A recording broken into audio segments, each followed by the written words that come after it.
여기 한국 드라마를 시청하고 있는 일본인 여성이 있습니다. 그런데 그녀는 드라마를 다 본 뒤 갑자기 분노를 표출하면서 악에 바쳐하는데요. 도대체 이 일본인 여성은 왜 이런 것일지 지금부터 사연 함께 보실까요? 안녕하세요. 저는 일본에서 시나리오 보조 작가로 일을 하고 있는 메구미라고 합니다. 제가 이 일을 시작한 지도 벌써 시간이 흘러 3년이나 지났네요. 이 일을 하다 보면 정말 정신적 스트레스가 장난이 아닙니다. 그렇기 때문에 저뿐만 아니라 다른 보조 작가님들, 그리고 메인 작가님들 역시 스트레스를 풀기 위해 저마다의 취미 생활을 가지고 계시고 정말 원고 하나가 마감되면 몇 날 며칠 동안은 사무실에 출근조차 하지 않고 출근한다 하더라도 저마다의 방법으로 스트레스를 풀기 위해 고군분투합니다. 정말 그럴 수밖에 없어요. 특히 저희 사무실의 경우에는 메인 작가님께서 시나리오의 큰 틀을 짜주시면 저희 보조 작가들이 파트를 나눠 어떻게 극을 전개해야 할지 구상하고 앞에 파트에서 제 파트로 넘어오는데 조금도 이질감이 들지 않게 극을 완성하기 위해서 수십여 개의 단어를 집어넣어 보기도 하고 수십여 개의 상황을 미리 만들어 두곤 합니다. 물론 보조 작가들끼리 모여서 자신들은 어떻게 했으면 좋겠다는 식의 회의를 거쳐 메인 작가님께 컨펌을 받고 그 컨펌을 토대로 우리는 하나의 극을 만듭니다. 하지만 말처럼 쉽지는 않아요. 여러분들도 그렇겠지만 생각을 하고 또 하고 업무에 들어갔지만 막상 하는 일이 내가 예상했던 대로만 흘러가지 않잖아요. 뿐만 아니라 하다 보면 더 나은 게 있지는 않을까 싶어 다시 컨펌을 받든가 아니면 이 정도는 될 것 같다 싶어 수정하는 경우가 있잖아요. 저희도 물론 그래요. 막상 시작하고 보니 더 좋은 아이디어가 떠올라 글을 쓰다 조금씩 수정하는 경우가 생깁니다. 하지만 그것은 저의 입장이지 다음 사람이 제 원고를 받았을 때 아주 작은 차이라고 생각하고 바꾼 것들이 뒷이야기를 완전히 바꿔야만 하는 상황이 생기기도 하고 그 때문에 크고 작은 분란이 생기기도 합니다. 우리 일이라는 게 그래요. 그런 사소한 다툼은 늘 있는 일입니다. 그래도 다행인 건 메인 작가님께서 저마다의 개성을 살리는 방향으로 다시 수정해 주시기 때문에 다른 회사에 비하면 우리는 그나마 큰 분란 없이 지나가는 거예요. 하지만 그렇게 하나의 원고를 완성하고 나면 완성도가 어떻든 다툼이 있었든 없었든 온 정신을 시나리오에만 몰두했다 보니 스트레스가 완전 대폭발합니다. 그것을 회사를 운영하시는 메인 작가님께서도 잘 아시기도 하고 우리를 많이 배려해 주셔서 적어도 일주일씩은 휴가를 주시며 휴가 동안은 일체 연락하지 않으시면서 신경을 써주세요. 하지만 이 업계에서 저는 고작 3년짜리 초짜에 불과하다 보니 아무리 휴가라 하더라도 도저히 놓을 수가 없습니다. 다른 사람들은 어떤 작품을 만들었는지 늘 신경 쓰고 있어요. 때문에 저는 정말 알아듣지도 못하는 나라의 드라마, 영화까지도 다 챙겨보는 정성을 쏟고 있는데 그중에서도 한국 드라마는 현재 일본인들이 가장 좋아하는 드라마 장르이기 때문에 어쩔 수 없이 시청하고 배워야 했습니다. 물론 이런 저를 메인 작가님께서는 탐탁지 않아 하세요.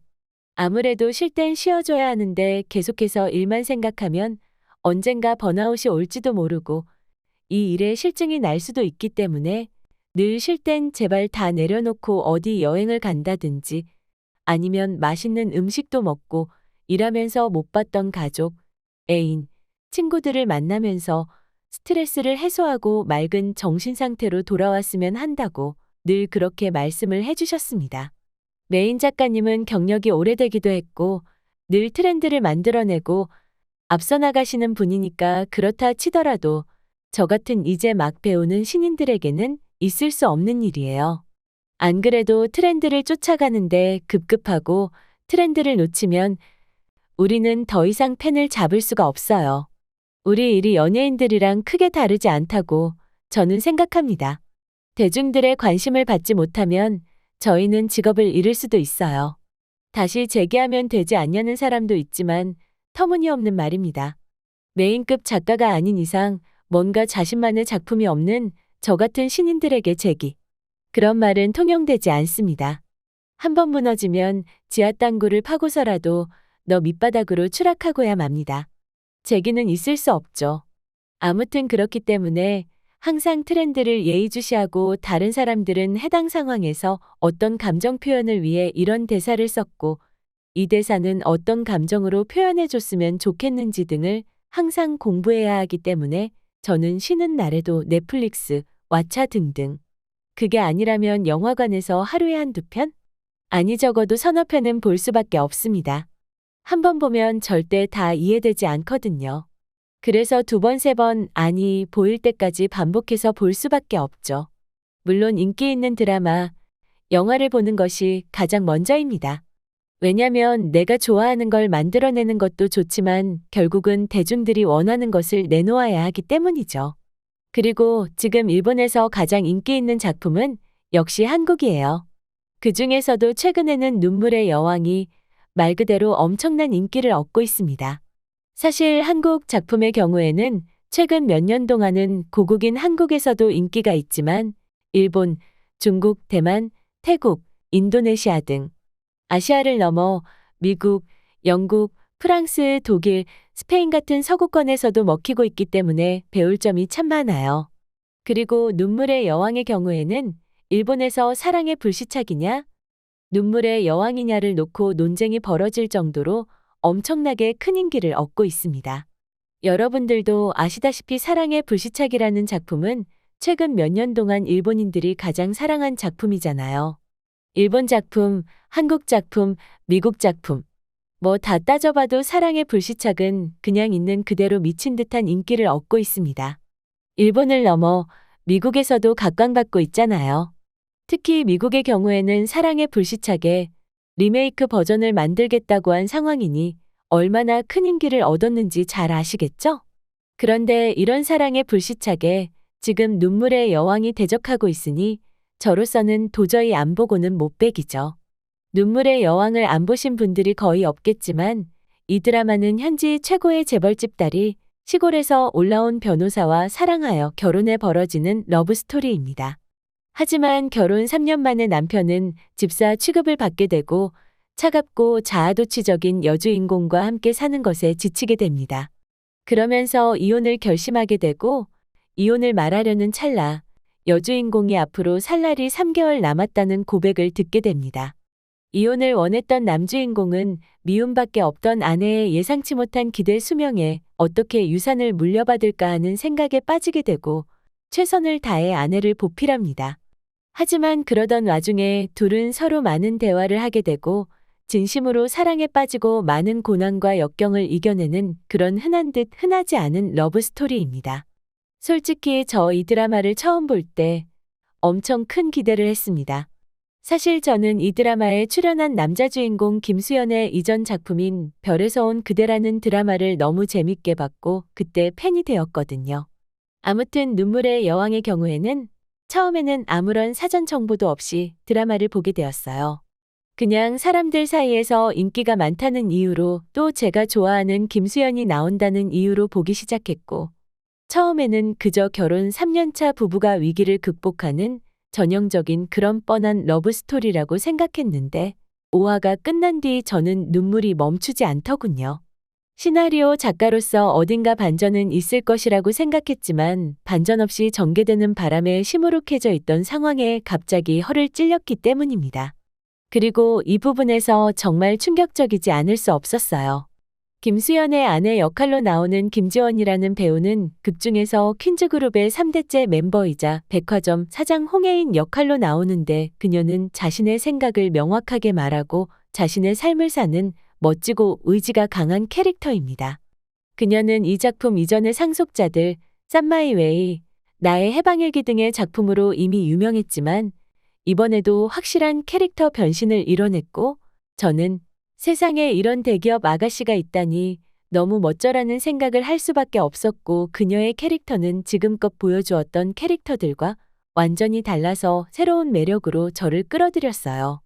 정말 놀라웠던 건 결혼 3주년을 맞았지만 여느 신혼집 분위기가 나지 않고 어느덧 부부관계는 식어가고 시댁과의 갈등이 생기면서 이런 혜인과 이혼을 결정했을 때 칼같이 잘라내려고 하자 혜인이 갑자기 뜻밖의 이야기를 털어놓는데 저는 이 반전에 눈시울이 붉어지면서 눈물이 앞을 가려버렸습니다.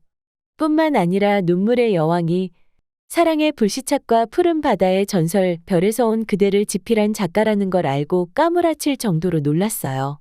비슷한 듯 비슷해 보이지만 내용의 전개나 스토리가 달랐기 때문에 한국에는 유능한 작가가 많구나라고 그렇게만 생각했는데 어쩜 이런 기대 이상의 발상을 할 수 있었는지 놀랍지 않을 수가 없었어요. 이것을 알고 저는 작품을 다시 처음부터 시청했는데 중간중간 사랑의 불시착에 오마주한 연출도 있고 사람들이 눈치채지 못할 정도로 영리하게 녹였다는 점도 저는 놀라웠습니다. 그리고 다시 작품을 보게 되니 오프닝부터 너무 아름답고 감성적이더군요. 게다가 각 에피소드의 마지막에는 에필로그도 있는데 이건 역시 굉장히 스타일리시하더군요. 덕분에 저는 이 드라마 한 편을 통해서 또 이런 드라마 한 편에 필요한 시나리오를 쓰기 위해서 얼마나 많은 노력을 했는지 작가분의 마음이 이해가 되면서도 저 또한 아직 지칠 때가 아니다라는 것을 깨닫게 되었습니다. 그런데 제가 느끼고 생각한 건 이게 다가 아닌데요. 저들이 저렇게 대박 작품을 만들 수 있도록 주변 상황은 어떨까? 갑자기 그런 궁금증이 생기더라고요. 그래서 찾아보니 일단 제작비만 보더라도 약 400억 원, 회당 25억 원가량이 사용되고 있었습니다. 물론 일본도 마찬가지겠지만 대부분의 제작비는 배우들의 출연료와 마케팅 비용 등에 투자가 될 것입니다. 저도 그 정도는 알고 있어요. 하지만 정말 놀라운 건 배우들이 그만큼 노력을 한다는 것이었습니다. 지난번 사랑의 불시착 별에서 온 그대도 봤지만 이번 눈물의 여왕 역시 한국 배우들은 확실히 받은 만큼 최선을 다한다는 것입니다. 심지어 기꺼이 자신의 이미지를 망가뜨리는 것 또한 주저하지 않는다는 거예요. 특히 김수현 배우의 경우에는 이전까지 약간씩 코믹을 선보이긴 했지만 이번 눈물의 여왕에서는 확실히 망가지는 연기에도 아주 최선을 다하는 것 같아 보였습니다. 그런 점은 일본의 배우들이 확실히 배워야만 해요. 배우들뿐만 아니라 제작팀 또한 그만한 노력을 하는 것 같습니다. 일단 한국과 일본은 배우를 캐스팅하는 방식부터 다릅니다. 한국의 경우에는 1회부터 4회 혹은 몇 회의 시나리오를 먼저 완성을 해둔다고 하더군요. 그리고 그렇게 시나리오가 먼저 쓰여지기 시작한 뒤 넷플릭스에서 방송할지, TV에서 방송할지, 영화가 될지를 결정하고 그게 어울릴 배우들을 물색하고 캐스팅에 들어간다고 합니다. 하지만 일본의 경우에는 완전히 반대입니다. 일본에서는 시청률을 얻기 위해 어떤 작품인지 앞으로의 전개가 어떻게 이어나갈지도 전혀 모르지만 일단 배우를 캐스팅합니다. 어이가 없죠. 무엇에 중점을 둘 것인가에 대한 의식이 애초에 다르더군요. 뿐만 아니라 조금 다른 이야기이긴 하지만 얼마 전 신문을 통해 공개된 기사 하나가 있습니다. 한국은 우선 각본을 만들고 나서 매체나 배우를 정하지만 일본은 배우를 정하기 위해 각본을 달라고 했더니 이미 점쳐둔 배우가 있다고 하더라. 그리고 세부 내용을 좀 읊어드리자면 일본의 유명 만화가인 히가시무라 아키코시의 인터뷰가 담겨져 있었는데요. 만화 나를 기억하나요를 드라마화할 때 한국에서는 각본을 맡은 사람 4명이 와서 4시간 동안 꼼짝 않고 앉아 저와 이야기를 나눴습니다. 솔직히 말해 귀찮았어요. 원작에 빽빽하게 메모가 붙어 있기도 했고 대사 한 줄마다 이때 캐릭터의 기분은? 어떤 배경 사정이 있나? 등. 원작자 스스로도 기억해내는데 힘들 정도로 작가들이 파고 들어오더라고요. 귀찮기도 하고 일본에서는 그런 선례가 없기 때문에 저는 마음대로 하라고 대답했더니 한국에서 온 사람들은 그게 무슨 소리냐며 되려 저를 혼내더군요. 그러면서 저희 생각과 세계관을 확실히 작품에 반영하고 싶다고 하면서 철저하게 저희 의견을 묻더군요. 그때 저는 느꼈어요. 한국은 그만큼 원작에 대한 존중이 있었고 원작자의 뜻을 적극 존중해 드라마에 반영할지까지도 생각하는 것 같았어요. 그 이야기를 듣고 나니 좀 더 진심으로 영화나 드라마를 마주해 봐야겠다는 생각을 하게 되었습니다. 물론 지금 인기 있는 눈물의 여왕이 원작이 있는 작품은 아닙니다. 하지만 이렇게 모든 사람들이 신경 써서 작품 하나를 완성한다는 것은 정말 놀랍지 않을 수가 없었어요. 사실 저는 이해되지 않을 때가 많았거든요. 제가 이 회사에 처음 들어와 일을 맡았을 때 있었던 일인데 저희는 아직 시나리오를 쓰기 전인데 이미 신문에는 누군가 이 작품을 위해 캐스팅되었다는 말을 들은 적이 있습니다. 심지어 저희는 아직 아이디어를 공유한 적도 없고 회의를 거친 적이 없었어요. 그래서 저는 메인 작가님께 저 배우가 저희 시나리오에 어울릴까요? 저 아직 저 배우의 작품에 대해 많이 보지 못했는데 사회적으로 봤을 때 연기하는 거나 발음이 부정확해서 논란이 많지 않나요? 그리고 혹시 작가님과는 다 이야기가 된 건가요? 라고 제가 워낙 호기심이 많고 궁금한 건 못 참는 성격이기 때문에 바로 물어보았습니다.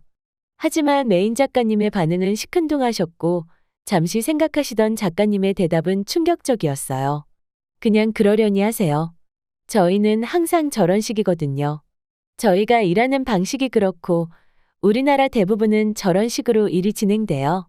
충격받긴 했지만 우리만의 방식이 그렇다고 하니 저는 따를 수밖에 없었죠. 그러다 보니 이번에 히가시무라 아키코 씨의 인터뷰가 놀랍게만 느껴졌습니다. 배역에 어울리는 캐릭터를 컨택해서 캐스팅한다는 거잖아요. 그러니 대부분의 한국 작품에서는 배우와 배역을 맡은 캐릭터가 찰떡 같다는 생각이 저절로 들 수밖에 없는 거고 드라마를 보는 동안 계속해서 감탄할 수밖에 없는 거죠. 그렇게 하나부터 열까지 다 신경을 쓰는 한국 작품과 하나만 신경 쓰는 일본 작품의 성적이 이렇게 차이가 날 수밖에요. 저는 그렇게 생각합니다. 때문에 우리 일본도 앞으로는 우리만의 방식을 너무 고집하지 말고 한국이나 미국, 영국 등 수많은 문화 선진국들의 영향을 받아 조금은 변화를 주면 어떨까 싶어요. 우리 일본의 기성세대들도 이제는 좀 변화할 때가 되지 않았나요? 어리다고 무시하고 깔보지 말고 한국처럼 우리가 하는 말도 좀 들어주었으면 좋겠습니다. 이제 일본도 분명 변화가 필요한 시점이라고요.